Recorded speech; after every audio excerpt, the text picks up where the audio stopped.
It's Thursday, and you know what that means. It's time for another episode of our Iron Man Mark III build from Fanhome. This is episode number 35 through 38. I'll apologize in advance. I'm recovering from COVID, barely, and also from surgery at the same time because why not? I'm Ron Burke, editor-in-chief for GamingTrend.com. Let's open up this box and see what's inside.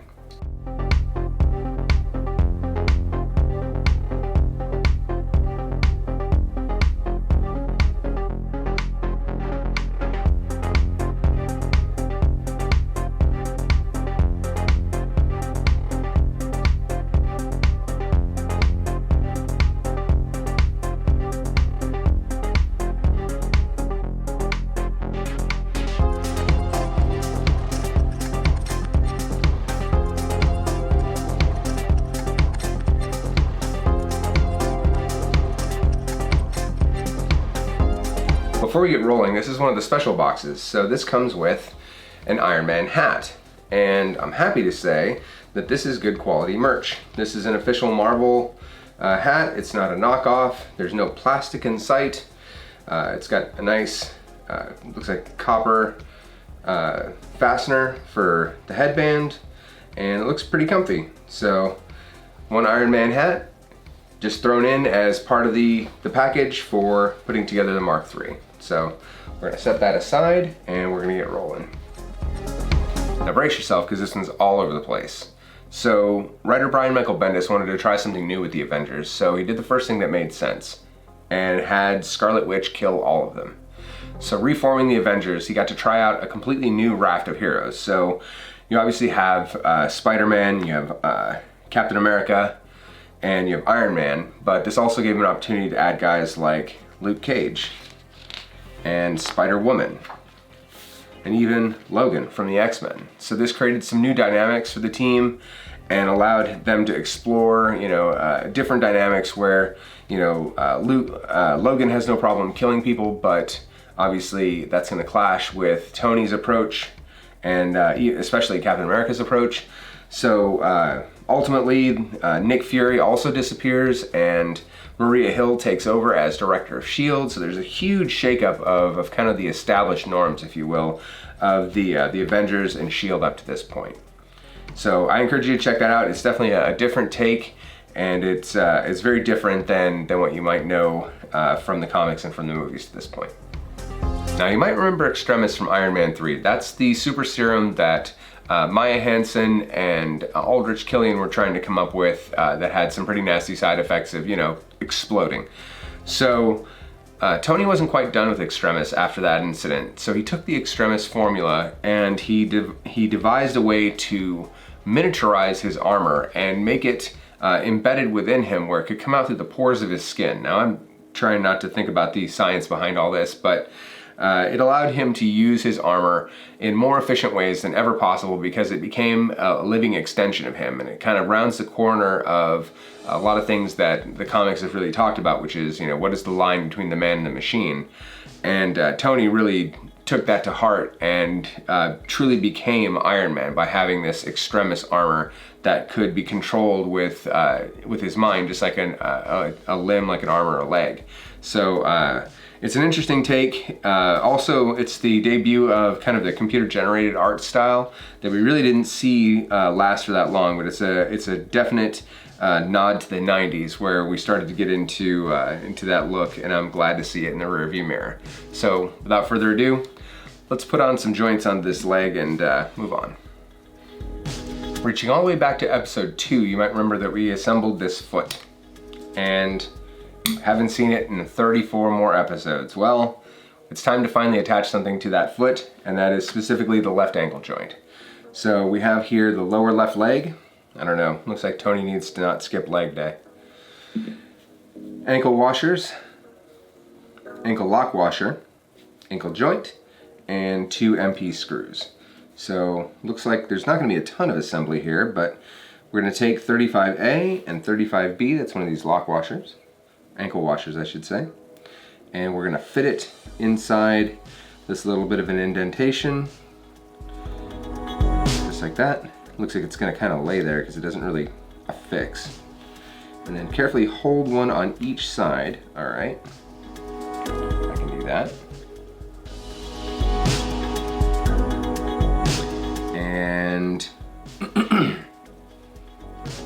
careful to position the washers with the hole in the same orientation. Did that. We're going to retrieve the left foot. Well, I could have done that earlier. And we're going to remove the protection plate. And looks like we're going to slip this into this position here.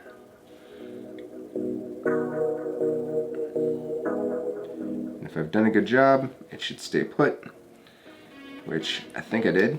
So that's now in place, although it's not held by anything. And then we're going to connect 35A, that's this, oh, that's the left leg, to the foot with the ankle joint 35C, so that's this one. We're going to drop this into this hole, like so. It's all kind of keyed, so it's hard to mess up. Yep, and it's coming through the other side, so must have done something right here. And we're going to turn the page and see what's next. Next, place the ankle lock washer, 35D. Well, that's this one. And there's a little notch here. So it's going to go over that notch. And then looks like it's all getting screwed together with this one screw to hold everything together from the other side. Seems simple enough.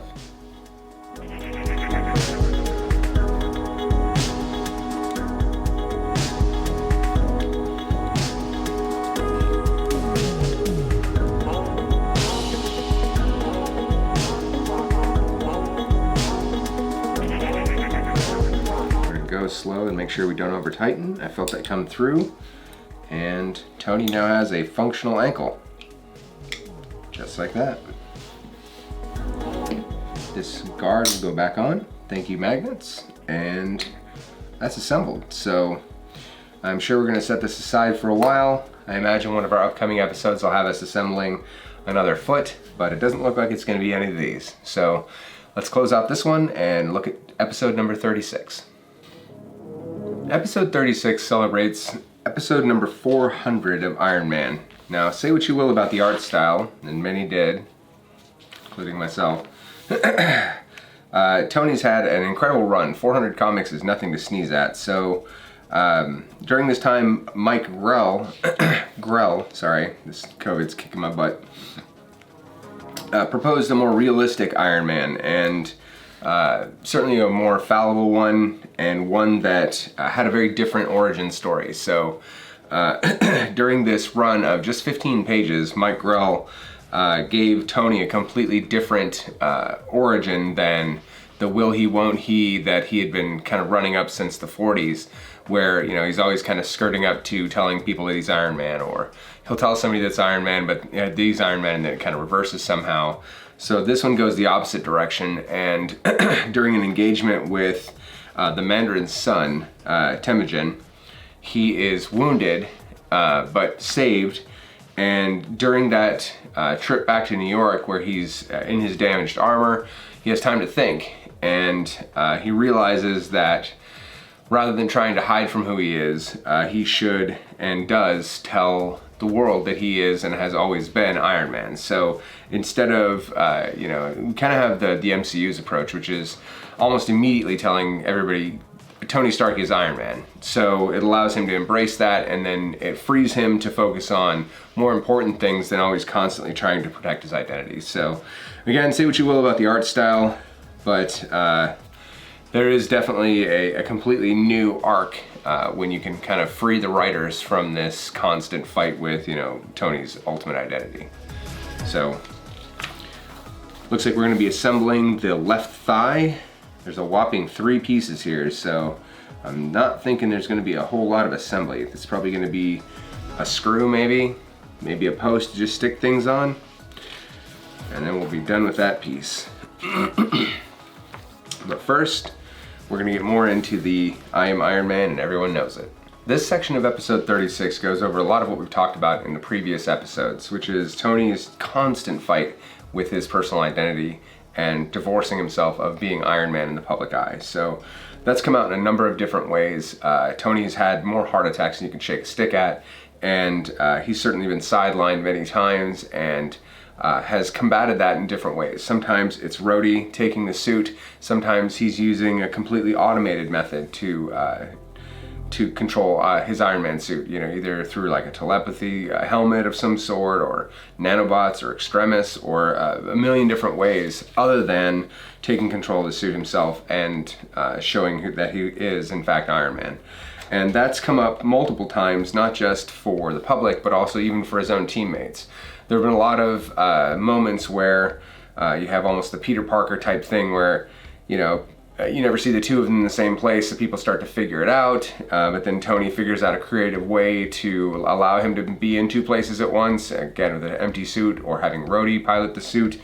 So he's always had some sort of backup plan that's allowed him to keep himself secreted, and not only from his friends, but even his foes. Even the Mandarin is confused by this at one point. So this long-running theme since the 40s has always been this secret identity. And you know, you see it with all comics really, where the superhero always has, you know, a mask that somehow keeps them from anybody from knowing who they are, you know, and I'm Batman, you know. So there's all sorts of that kind of thing running through comics all throughout history, and we see that come alive across, you know, 400 plus episodes of Iron Man until we get to the modern Iron Man, which obviously he's embraced himself as Iron Man and decided to just roll with it. So it's cool to see that that kind of break, and to see a different approach other than this constant will he won't he thing. Looks like the last section we're going to talk about the Battle Argonaut. Now brace yourself, it's crossover time. What a surprise, Tony Stark has built 5 separate armors, all with very specific use cases. I know, it's completely unheard of, but follow me here. So we've seen some of these in the Marvel Cinematic Universe. So we have the Hulkbuster here, but Tony also built a few other ones. The Submariner, a stealth armor, battle armor, the Hulkbuster obviously, Subterranean, and Submariner. So all 5 of those together become the Argonaut project. And each one of them has a specific purpose that they're suited, tailor-made to handle. And surprisingly, it's actually not Tony that unleashes them, it's Ho Yinson's son. Ho Yinson is the gentleman that helped Tony escape from the cave and helped him build that first Iron Man suit. Well, his son has grown up to be just an embittered man that is obsessed with revenge, and he wants to use this armor to enact that revenge against the people that wronged his father and ultimately killed him. And his final desperate act, he unleashes them on the world. So Tony has to team up with a pretty wide array of different Avengers to help him deal with these specialized armors. Just by way of example, the battle armor is nigh indestructible. It's theoretically indestructible. So he teams up with Wolverine because Wolverine's adamantium claws can take down that particular armor. And then there's kind of some Mega Man action because he uses the helmet from the Subterranean Argo against the Battle Argo, and so there's this whole interplay between all these different armors and how do you take down something that's built to be theoretically indestructible, and that's, you know, of course what Tony sets out to do. But in the end, they're deemed to be far too dangerous to be out in the world, so Tony has to destroy all 5 of them, including the Hulkbuster. So we're gonna flip back to this very quick assembly of the left thigh and close out this this particular edition. All right, now pay attention because this is gonna go really quick. Ready? We're gonna take this rear thigh plate, these little pegs, line up with that. They push into the little holes. And we are now done. So no real assembly for this one. We're gonna take these thigh plates and we're gonna set them aside because we're gonna be assembling the rest of the thigh plate in a future episode. So join me in just a second and we'll start on episode 37. Episode 37 is gonna cover more changes to the MCU and kind of how they got there. So this first episode, we're back to the writing of Mike Grell. And one of the things that Mike Grell liked to do is kind of have this almost Tom Clancy-like geopolitical theater for his characters. So there was always consequences for the actions, and the stakes were always much higher because they were always this global threat. So we see that come to life in his writing. So in this five episode saga he calls Manhunt, we see Iron Man on the run, because honestly, when you think about the things that Tony's done and the things that Tony's responsible for, shouldn't he face some consequences for his actions? So we get to see a little bit of that. So the Mandarin's son, Temujin, now this is one of those changes.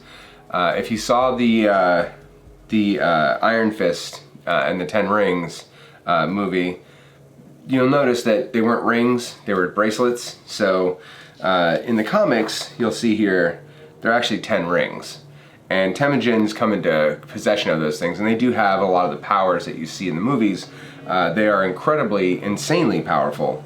But Temujin is not actually the threat in this one. It's his assistant Poe. So his assistant Poe, just stoutly devoted to the memory of the Mandarin, wants to take out Tony Stark and finally fulfill what the Mandarin could not. And he sets up both Happy and Tony, and using some very creative snipers to catch Tony unaware and without his armor, even wounds Tony and Happy, and sets them up for this crime of destroying the Chinese the Chinese embassy. And the Chinese assembly, wow, I cannot speak today. The Chinese embassy was destroyed using this special energy weapon that S.H.I.E.L.D. wants to keep secret, because if the public knew that it was actually made of this highly advanced energy cannon, they'd be able to trace it back to Tony, and Tony would be in even more trouble. But still, they're kind of chasing him because they want answers. They want answers as to how somebody came into possession of this energy cannon. So Tony finds himself on the run with Happy, who is critically wounded. This showdown ends up taking place in the hospital, where Happy and Pepper reunite. Unfortunately, this is also where Happy learns that Pepper has lost their child. So there's this huge kind of human drama as well. And Temujin steps in. Temujin's always been portrayed as this more honorable foe for Tony. And although his methods are definitely violent, he's just unwilling to accept that his disciple Poe had done all of these horrible things, and that innocent people in the Chinese embassy had been killed. So he puts a stop to that, and he ultimately tells Tony that he's going to use the considerable power of the Mandarin's estate and the Ten Rings to change the world using violence if necessary. And Tony takes it upon himself in this moment to let him go. Ultimately, he could have stopped him, but enough blood has been shed for that day, so to speak. So he lets Temujin go, even knowing that the Mandarin's son is still on the loose with all this incredible power, and does intend to cause violence if his needs aren't met. So it's a 5-episode run called Manhunt, and you're welcome to check that out. Remember when I said we're setting aside the left thigh? Looks like we're gonna assemble some more pieces of the left thigh. But first, we're gonna talk about the Wasp. Now, when I said the Wasp, you probably thought Hope Van Dyne, but we're reaching back a little further than that, to the Jack Kirby days, hence the comic panel back here on the lower left of the original costumes here. So Hope Van Dyne is daughter to Janet Van Dyne, husband Hank Pym. So these were the original power couple of the time. She was wealthy, an heiress, and also a fashion magnate. And he was a scientist, of course, inventing the Pym particles. They worked together, and their kind of power couple team name was Yellow Jacket. And unfortunately, this has a really sad ending for Hank. Hank, probably due to the Pym particles, had all sorts of mental instability problems, and they ended up splitting up, which left an opening for Tony. So during multiple instances throughout the 400 plus episodes, their two kind of stars have collided, and Tony and Janet Van Dyne have ended up together, either in kind of short flings or even some long-term relationships. And so she's kind of been an off again, on again love interest for Tony, although in the modern era, we obviously have a completely different story in the MCU where she's been trapped in the quantum realm, and I'm interested to see where they're taking that in the upcoming film Quantumania, but I kind of doubt she's going to end up down this path where she's partnered up with Tony. So an interesting side shoot if you're unaware of Janet's past beyond what we saw in the movies. And up next, you didn't think we were gonna just completely wave off the Hulkbuster Argonaut without talking about it more, did you? So we'll talk about that in just a second. Now, we saw the Hulkbuster come to life in the Avengers movie, obviously when Bruce Banner was a little bit on the uncontrolled side for a minute. Tony brought in this specialized suit specifically to control that situation. And here in the comics, he didn't even get that opportunity. As I mentioned, Yinsen's son was controlling this suit, but after Yinsen's son's death, he didn't even get a name, by the way. Yinsen's son, they kind of paved over his whole situation. He was really just a vehicle to bring this portion to life. So hats off to Yinsen's son, poor dude. So the Hulkbuster armor was specifically built to take down Bruce Banner, and it's ultimately built to be completely indestructible. So Tony had to rely on some pretty crazy tactics to take it down. And so with Yinsen's son out of the way, who was controlling the armor? Well, because these armors are telepresence armors, like a lot of Tony's later armors, it doesn't require Tony be inside of it, so he figures out that it's got to be controlled from some way using his mind. So he does the unthinkable, and Tony, being Tony, triggers his own heart attack, of one of many, and causes him to shut down, which shuts down the armor and allows Tony to take control of the armor once he's woken back up, and put it in storage in the off chance that it's ever needed. So we're going to flip back to assembly here, and we're going to finish up a very quick assembly of the left thigh.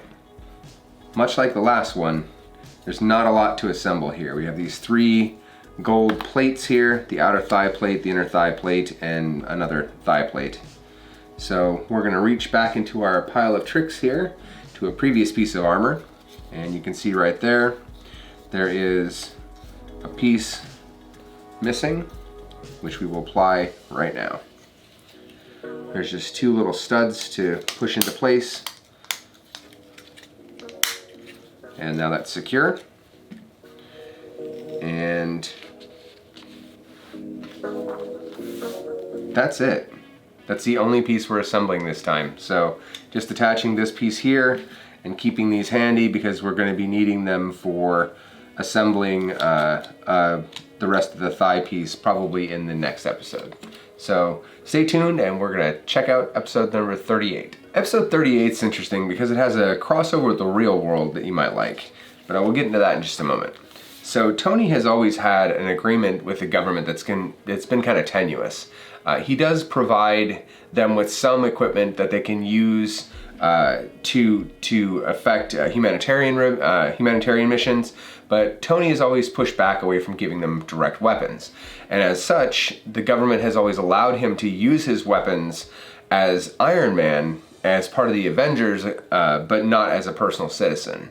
So Sonny Birch, a contractor that used to work for Obadiah Stane, is working for the government, and he devises a plan that he can get Tony's patents from him and use them militarily. So when Tony revealed himself as Iron Man, he as Sonny said, he revealed himself as a fraud. Because he's now using that equipment as a personal citizen, all of his patents revert to the government. So he's not able to use these or keep these equipment away from the US government any longer. So Tony's trying to figure out how he can rein that back in before the U.S. government, turns that weapon systems loose on everybody around the world. And Tony is offered a position as Secretary of Defense, and he's trying to figure out how he can rein in those weapons, and he couldn't think of a better way to do that as SecDef. But Sonny sees this as a threat and tries to intervene. So he unleashes a weapon that targets a plane full of U.S. soldiers, and Tony has to use his Iron Man suit and intervene.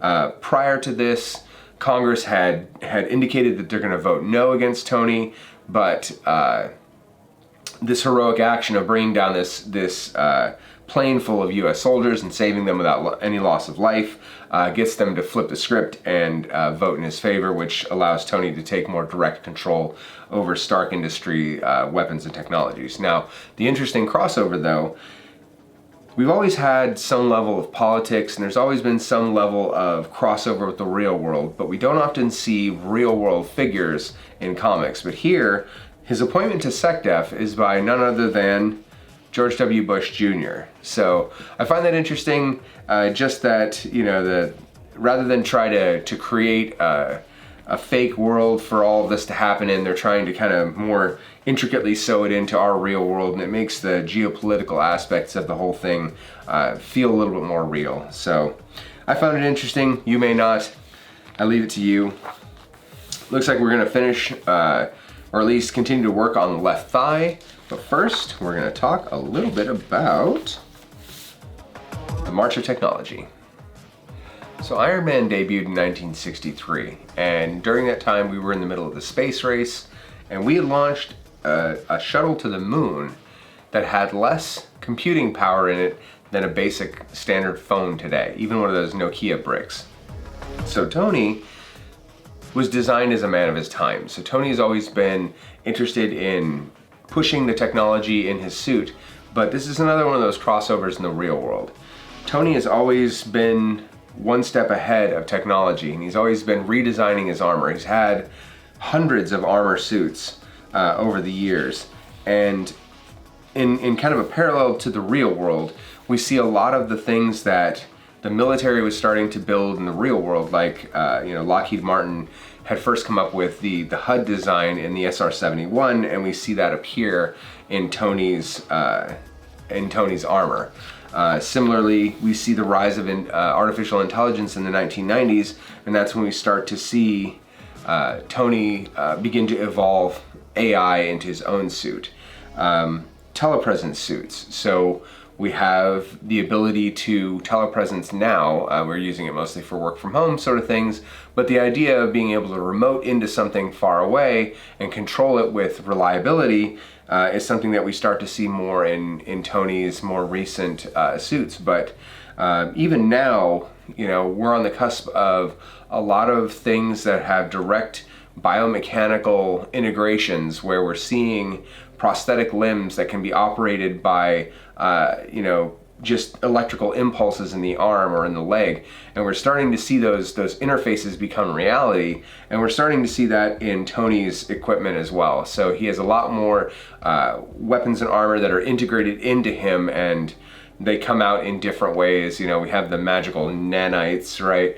But that human and weapon interface continues to evolve, and I really like that they spent some time really taking a look back, all the way back to the beginning to modern, and just talk about all the different ways that Tony's equipment and his ability to use it has evolved with our real world time. So it's a pretty cool episode, and I encourage you to check that out. So let's flip back to that left thigh and finish out the assembly. It looks like I grabbed the wrong piece. So this assembly piece here has that hole right there and that post right there, which is where this is going to sit, and we're going to lock that down with an NP screws. That's the ones with this little head on top.